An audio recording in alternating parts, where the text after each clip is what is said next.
The pressure is building. We've had waves of resignations from his shadow cabinet. He's struggling to fill all the posts as junior ministers go to, and now his deputy has said that he has lost political authority. It's an incredibly difficult situation, absolutely. I think, though, that what we're going to be facing in terms of a situation where nearly every single trade union member, a vast amount of trade union members, and the vast amount of the Labour Party membership, even if there's been some slippage in terms of support for Corbyn, it will still be an overwhelming win for him in a leadership contest. I think everyone knows that. I think what worries me is that people in the PLP who've been resigning also know that. So what is their end game? I mean, seriously, the irresponsibleness of actually doing this at a time when the Tories are also about to start punching themselves in the face, we decide we're going to do it instead. Well, it's just crazy. Why is Labour doing this? Well, there was a concern that Jeremy didn't communicate with our voters what side of the campaign we were on in the referendum. 3 weeks ago, around half of our voters didn't know that we were campaigning to remain. But there's also a concern that we do have a disconnect with our working class communities in the Midlands, in my own seat, but also in the North. And there is a concern that perhaps Jeremy does not have the leadership skills to reach out to those people.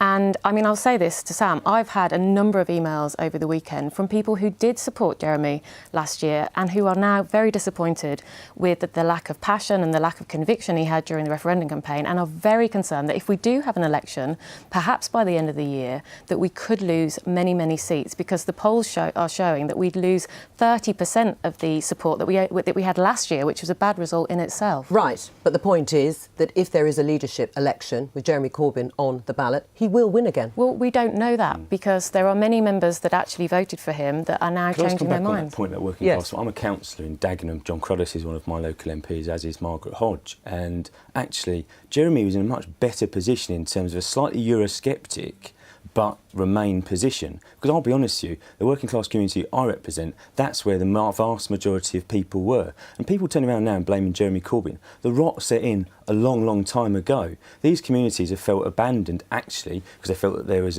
an elite of politicians that weren't listening to them and weren't actually engaging or taking their concerns. They put globalisation first, and not these communities first. There is a disconnect between the Labour Party and those communities, and I agree with you that it did start before now, and it did start before Jeremy. But Jeremy, I don't think, is in a position to reach out to those people, and he's not reaching out to those people now. But you were waiting for him, waiting for an excuse to move on Jeremy Corbyn. No, I think the referendum changes everything. I wanted us to vote to remain in the EU, and I campaigned and slogged my guts out for days and days and weeks in order for that to happen. Wanted to get rid of and I wish that we would have had that result on Thursday, but now everything has changed. You would have done it, wouldn't you, after the local elections? This is the thing.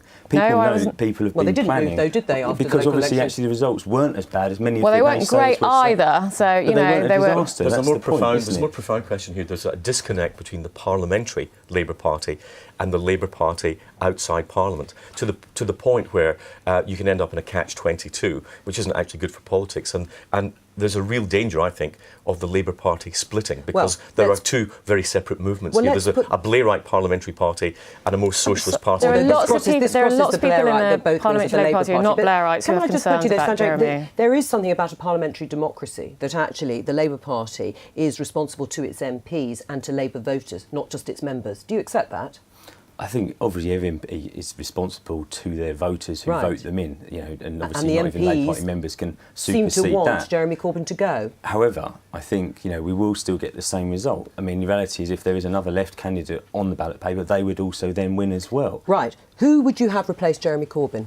Look, we're not in that place yet. But you need to be in the way the Labour leadership rules work. I don't want to speculate about individuals. We're going to have a discussion at tonight's meeting of Labour MPs about whether we have this motion of no confidence. We have to debate that tonight, and I hope that that vote will take place sometime this week. But as Tom Watson has said to Jeremy, he's in a very difficult position now because he has lost authority amongst many in the parliamentary party. And if he can't fill the 95 positions that he needs to actually field a team against the government, then that puts the Labour Party in a very bad position. It's going to split the party, isn't it, this? I think the party, you know, is going to have a difficult time, no doubt about it, but I don't think we're going to split. I think that's the process. What I would say, though, is if we look at the candidates that stood against Jeremy, we would have had a far, far worse result with some of those candidates standing, because those people were absolutely clueless about how angry working class people were in this country. At least Jeremy is speaking to their economic and material concerns in a serious way. In fact, in a way Labour leaders haven't for far too long. Sam Tarry, thank you very much.